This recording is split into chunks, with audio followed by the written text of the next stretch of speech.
Click the link in the description below for a chance to win 10 classic best-selling Law of Attraction books. We hope you enjoy this presentation. If so, please click the like button and click the subscribe button below to receive notification when we release new recordings. Richard Hargraves presents How to Use Your Imagination by Neville Goddard. First published, 1955. This audio edition recorded 2023. Digitally narrated using the voice of Jeff Masters for buildingmentalmuscle.com. Copyright 2023 Iron Power Publishing. All rights reserved. How to Use Your Imagination by Neville Goddard. The purpose of this recording is to show you how to use your imagination to achieve your every desire. Most men are totally unaware of the creative power of an imagination and invariably bow before the dictates of facts and accepts life on the basis of the world without. But when you discover this creative power within yourself, you will boldly assert the supremacy of imagination and put all things in subjection to it. When a man speaks of God in man, he is totally unaware that this power called God in man is man's imagination. This is the creative power in man. There is nothing under heaven that is not plastic as potter's clay to the touch of the shaping spirit of imagination. Once, a man said to me, "You know, Neville, I love to listen to you talk about imagination, but as I do so, I invariably touch the chair with my fingers and push my feet into the rug, just to keep my sense of the reality and the profundity of things." Well, undoubtedly, he is still touching the chair with his fingers and pushing his feet into the rug. Well, let me tell you of another one who didn't touch with her fingers, and didn't push that foot of hers onto the board of the streetcar. It's the story of a young girl just turned 17. It was Christmas Eve, and she is sad of heart, for that year she had lost her father in an accident, and she is returning home to what seemed to be an empty house. She was untrained to do anything, so got herself a job as a waitress. This night it's quite late, Christmas Eve, it's raining, the car is full of laughing boys and girls home for their Christmas vacation, and she couldn't conceal the tears. Luckily for her, as I said, it was raining, so she stuck her face into the heavens to mingle her tears with rain. And then holding the rail of the streetcar, "This is what she did," she said, "this is not rain.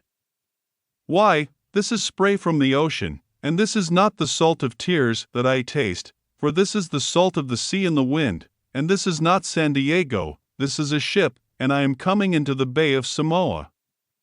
And there she felt the reality of all that she had imagined. Then came the end of the journey and all are out. 10 days later this girl received a letter from a firm in Chicago saying that her aunt, several years before when she sailed for Europe, deposited with them $3,000 with instructions that if she did not return to America, this money should be paid to her niece. They had just received information of the aunt's death, and were now acting upon her instructions. 1 month later this girl sailed for Samoa. As she came into the bay it was late that night, and there was salt of the sea in the wind. It wasn't raining, but there was spray in the air. And she actually felt what she'd felt 1 month before, only this time she had realized her objective. Now, this whole recording is technique. I want to show you today how to put your wonderful imagination right into the feeling of your wish fulfilled, and let it remain there and fall asleep in that state. And I promise you, from my own experience, you will realize the state in which you sleep if you could actually feel yourself right into the situation of your fulfilled desire, and continue therein until you fall asleep. As you feel yourself right into it, remain in it until you give it all the tones of reality, until you give it all the sensory vividness of reality. As you do it, in that state, quietly fall into sleep. And in a way you will never know, you could never consciously devise the means that would be employed, you will find yourself moving across a series of events leading you towards the objective realization of this state. Now, here is a practical technique. The first thing you do, you must know exactly what you want in this world. When you know exactly what you want, make as lifelike a representation as possible of what you would see, and what you would touch, and what you would do were you physically present and physically moving in such a state. For example, suppose I wanted a home, but I had no money, but I still know what I want. Without taking anything into consideration, I would make as lifelike a representation of the home that I would like, with all the things in it that I would want. And then, this night, as I would go to bed, I would in a drowsy, sleepy state, the state that borders upon sleep, I would imagine that I am actually in such a house, that were I to step off the bed, I would step upon the floor of that house, were I to leave this room, I would enter the room that is adjacent to my imagined room in that house. And while I am touching the furniture and feeling it to be solidly real, and while I am moving from one room to the other in my imaginary house, I would go to sound asleep in that state. And I know that in a way I could not consciously devise, I would realize my house. I have seen it work time and time again. If I wanted promotion in my business, I would ask myself, what additional responsibilities would be mine, were I to be given this great promotion? What would I do? What would I say? What would I see? How would I act? And then, in my imagination, I would begin to see and touch, and do and act as I would outwardly see, and touch and act were I in that position. If I now desired the mate of my life, were I now in search of some wonderful girl, or some wonderful man, what would I actually find myself doing that would imply that I have found my state? For instance, suppose now I was a lady, one thing I would definitely do, I would wear a wedding ring. I would take my imaginary hands and I would feel the ring that I would imagine to be there. And I would keep on feeling it, and feeling it until it seemed to me to be solidly real. I would give it all the sensory vividness I am capable of giving anything. And while I am feeling my imaginary ring, which implies that I am married, I would sleep. This story is told us in the Song of Songs, or a Song of Solomon. It is said, "At night on my bed I sought him, whom my soul loveth. I found him whom my soul loveth, and I would not let him go, until I had brought him into my mother's house, right into the chamber of her that conceived me." If I would take that beautiful poem, and put it into modern English, into practical language, it would be this: while sitting in my chair, I would feel myself right into the situation of my fulfilled desire, and having felt myself into that state, I would not let it go.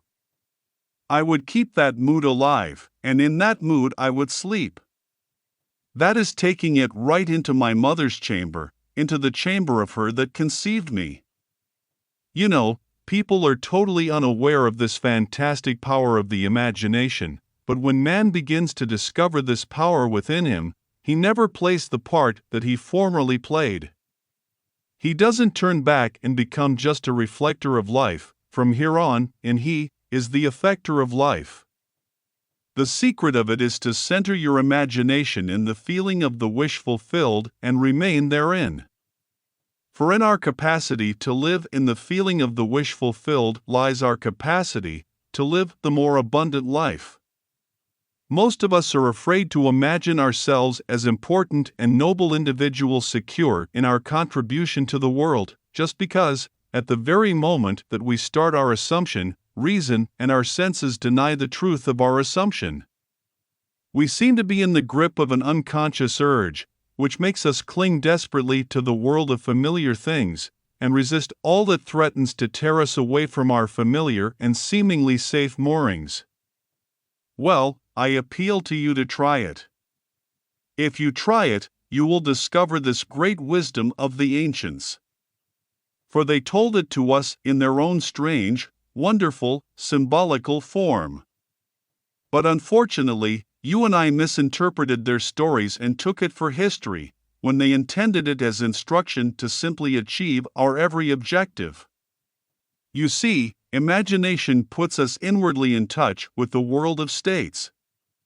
These states are existent, they are present now, but they are mere possibilities while we think of them. But they become overpoweringly real when we think from them and dwell in them. You know, there is a wide difference between thinking of what you want in this world and thinking from what you want. Let me tell you, when I first heard of this strange and wonderful power of the imagination. It was in 1933 in New York City. An old friend of mine taught it to me. He turned to the 14th book of John, and this is what he read. In my Father's house are many mansions. If it were not so, I would have told you. I go to prepare a place for you, and if I go and prepare a place for you, I will come again and receive you unto myself, that where I am there ye may be also. He explained to me that this central character of the Gospels was human imagination, that mansion was not a place in some heavenly house, but simply my desire. If I would make a living representation of the state desired, and then enter that state and abide in that state, I would realize it. At the time I wanted to make a trip to the island of Barbados in the West Indies, but I had no money. He explained to me that if I would that night, as I slept in New York City, assume that I was sleeping in my earthly father's house in Barbados and go sound asleep in that state, that I would realize my trip. Well, I took him at his word and tried it. For 1 month, night after night, as I fell asleep, I assumed I was sleeping in my father's home in Barbados. At the end of my month, an invitation from my family came, inviting me to spend the winter in Barbados. I sailed for Barbados the early part of December of that year. From then on, I knew I had found this Savior in myself. The old man told me that it would never fail. Even after it happened, I could hardly believe that it would not have happened anyway. That's how strange this whole thing is. On reflection, it happens so naturally, you begin to feel or to tell yourself, well, it would have happened anyway, and you quickly recover from this wonderful experience of yours. It never failed me if I would give the mood, the imagined mood, sensory vividness. I could tell you unnumbered case histories, to show you how it works, but in essence it is simple, you simply know what you want. When you know what you want, you are thinking of it. That is not enough.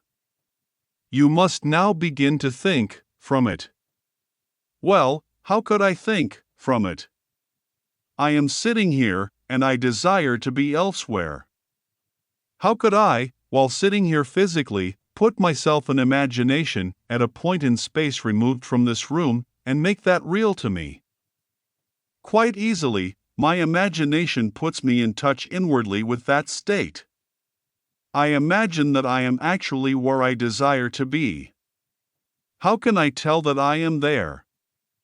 There is one way to prove that I am there, for what a man sees, when he describes his world is, as he describes it relative to himself.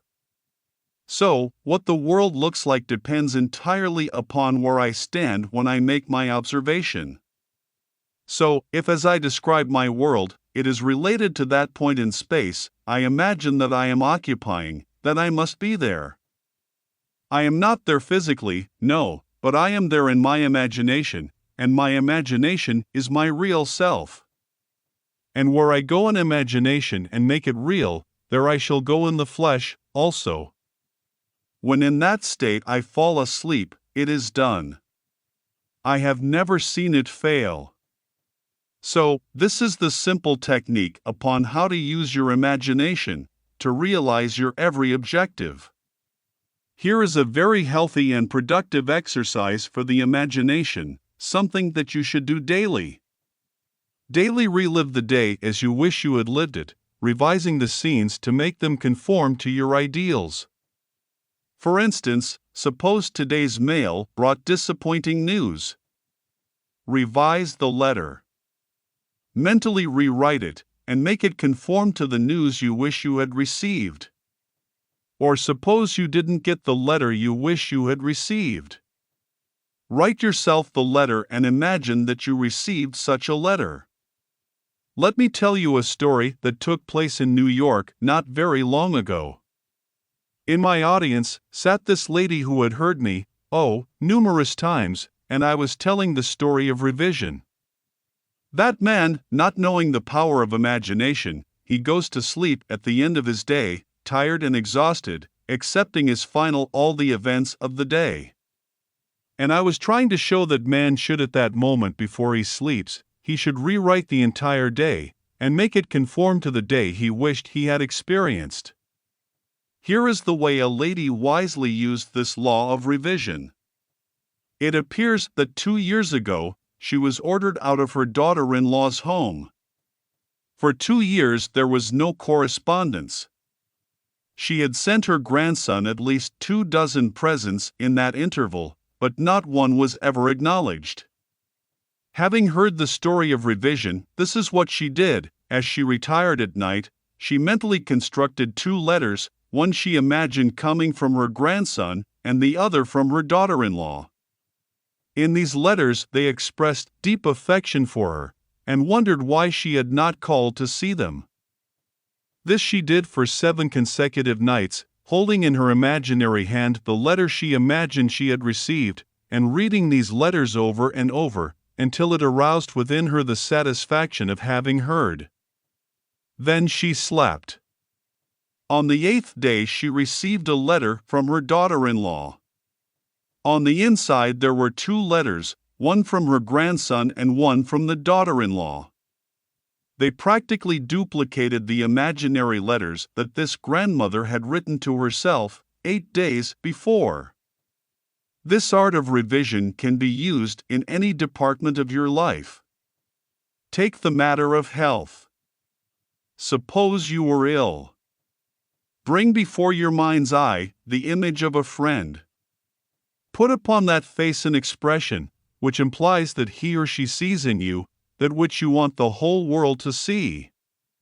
Just imagine he is saying to you that he has never seen you look better, and you reply, "I have never felt better." Suppose your foot was injured. Then do this: construct mentally a drama, which implies that you are walking, that you are doing all the things that you would do if the foot was normal. And do it over and over and over until it takes on the tones of reality. Whenever you do in your imagination that which you would like to do in the outer world, that you will do in the outer world. The one requisite is to arouse your attention in a way, and to such intensity, that you become wholly absorbed in the revised action. You will experience an expansion and refinement of the senses by this imaginative exercise, and eventually achieve vision in the inner world. The abundant life promised us is ours to enjoy now, but not until we have the sense of the Creator as our imagination can we experience it. Persistent imagination, centered in the feeling of the wish fulfilled, is the secret of all successful operations. This alone is the means of fulfilling the intention. Every stage of man's progress is made by the conscious, voluntary exercise of the imagination. Then you will understand why all poets have stressed the importance of controlled, vivid imagination. Listen to this one by the great William Blake. In your own bosom you bear your heaven and earth. And all you behold, though it appears without, it is within, in your imagination, of which this world of mortality is but a shadow. Try it, and you too will prove that your imagination is the Creator. End of lecture. We hope you enjoy this presentation. If so, please click the like button and click the subscribe button below to receive notification when we release new recordings. Click the link in the description below for a chance to win 10 classic best-selling Law of Attraction books